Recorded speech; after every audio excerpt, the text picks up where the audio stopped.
And so tonight I want to talk to you about the 5 types of affairs. We're bringing sexy back. We're bringing sexy back. Let's get it started. Harder, won't you give it up? Hello, beautiful lady. Yes, I am talking to you. It is Thursday, and you know what goes down here on Thursday. Wife Life with Dr. Gail goes down here on Thursday. So do me a huge favor. Make sure you're hitting the subscribe button and the little bell right next to it so you'll know when I go live. And so tonight I want to talk to you about the 5 types of affairs. Yes, 5 types of affairs. As we know, affairs are running rampant throughout our society, right? And it used to be that men cheated more than women, but let me just tell you, statistics says that it's running even. And especially with social media and all the different outlets that we can partake in, affairs have become like out of control. Now, let me just tell you, I throw no shade on anyone, but having an affair on your spouse can be detrimental in so many different ways. When I say detrimental, it could be bad for your health, bad for your life, bad financially. I mean, you name it, for your kids, for your family, all of those different kind of things. But tonight, I just kind of want to tell you the different types of affairs that people are having, and really for you, just to give you some food for thought before you get into an affair. Because again, your marriage, it is your first covenant. It is something that God treasures. And my prayer is that you learn to treasure it as well. Again, you know, I have committed adultery before, and Gil has too. So I'm not on here trying to throw no shade. I'm just trying to tell you that you can fix it, that you don't have to stay where you are. You don't have to continue down the path that you're on, because again, it is going to be detrimental to you. There is nothing good that comes out of having an affair. Even if you decide to leave your marriage and get into another relationship with the person that you committed adultery with, let me just tell you, you will always have it in the back of your mind. Is this person going to do this to me? Because I'm a strong believer, what you do with me, you will do to me, right? And so again, let's get into the 5 types of affairs. The first type is a one-night stand. And a one-night stand affair is usually between 2 people that have probably consumed alcohol or drugs, right? You're not in your right mind, and it's all about the sex. It's all about just you getting satisfied for that moment. But at the end of the day, if you commit a one-night stand, you're putting not just yourself in jeopardy with your health and all of that kind of stuff. You're putting your marriage, your spouse, in jeopardy as well, because you don't know where that other person has been, right? And if they will do it with you, they have done it to you before, okay? And I'm a strong believer in this. So it's unhealthy to have one-night stands, right? Because again, with COVID and all of these sexually transmitted diseases going around, people are not going to the doctor like they used to because of COVID. All of these things, you can be a carrier of a transmitted, a venereal disease, and you transmit it to your spouse just for one night of pleasure. So a one-night stand is not good at all. Type 2, the entangled affair, right? And this is the type of affair that develops gradually, right?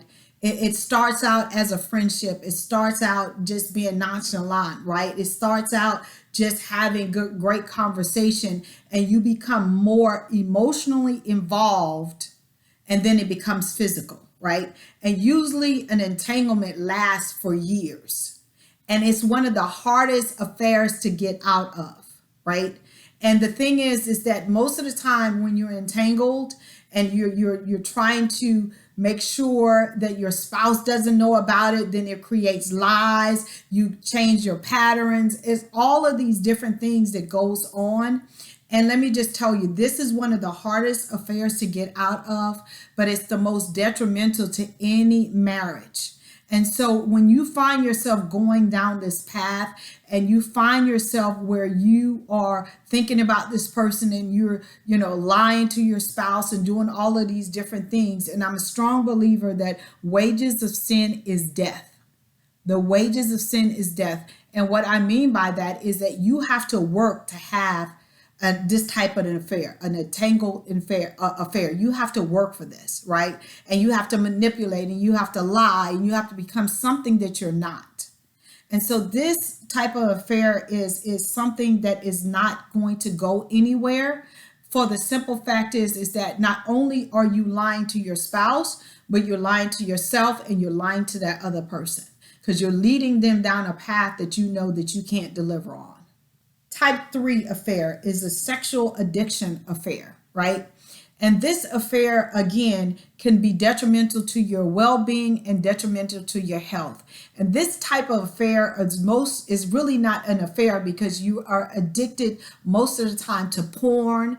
You frequent prostitutes. It's like you have this craving, like a drug addiction, to just have sex, right? There's no emotional tie to it. It is just something that drives you. And again, this can be detrimental to your health. It can be detrimental to your spouse because every time you engage in porn and every time you engage in frequent prostitutes and strippers and all those things that goes along with this particular affair or addiction, it is literally killing your marriage and it's killing you as well. And I'm just being 100% honest with you. Again, if you guys have followed me anytime here on my YouTube channel, you know that I have went and sat down and talked to a prostitute, a stripper, and a porn star. And it's not real. You engage in this, and the more you do it, the more you want it. And like I said, it's an addiction, and you really need to get some help for it because if you don't, again, you can end up losing your life because you can end up with a sexually transmitted disease like AIDS and all of these different things that now are becoming resistant to medications that normally could cure those kind of things. So this is one of the worst affairs that you can have. Number 4 is the add-on affair, right?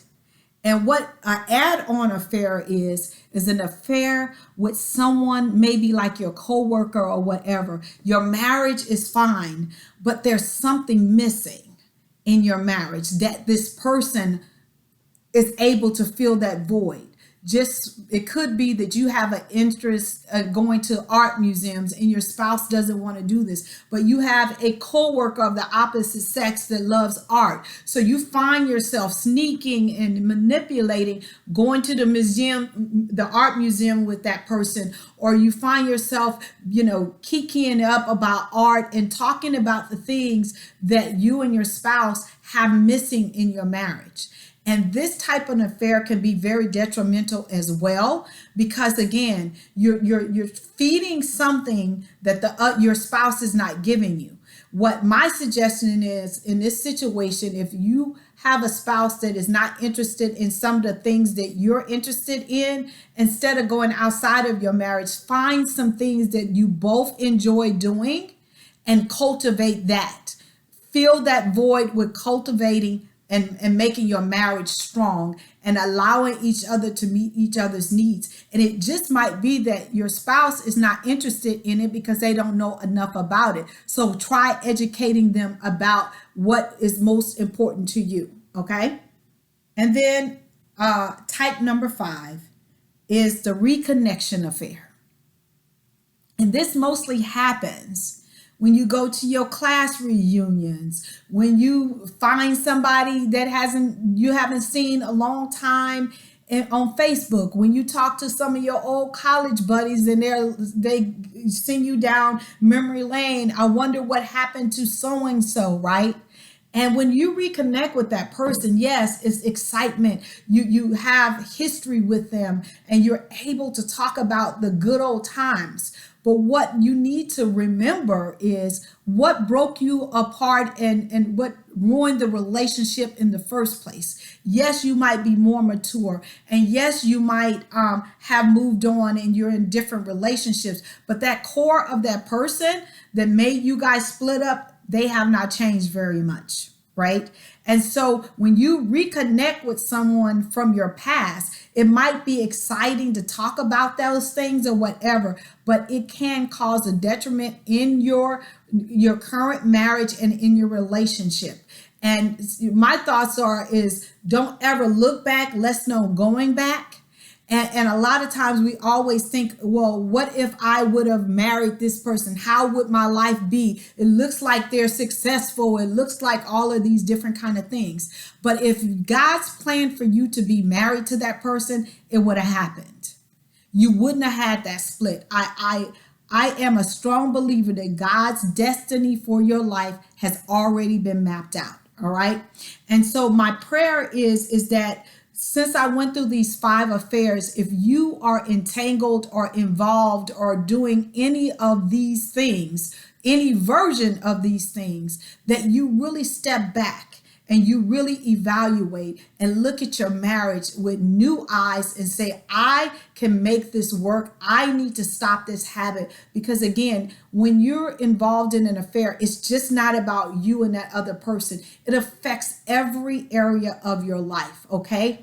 I love you to pieces. I am here every single Thursday at 8:30 p.m. Eastern Standard Time. I will see you next week. And also, before I get off of here, I have an amazing ebook that I wrote called Life After Infidelity, and it gives you some good tools and strategies to really transition if you are having an affair out of it without hurting your spouse. But you have to be 100% open and honest with yourself and with your spouse in order for it to work. I love you. I'll see you next week. We're bringing sexy back. We're bringing sexy back. Let's get it started. Why don't you give it up?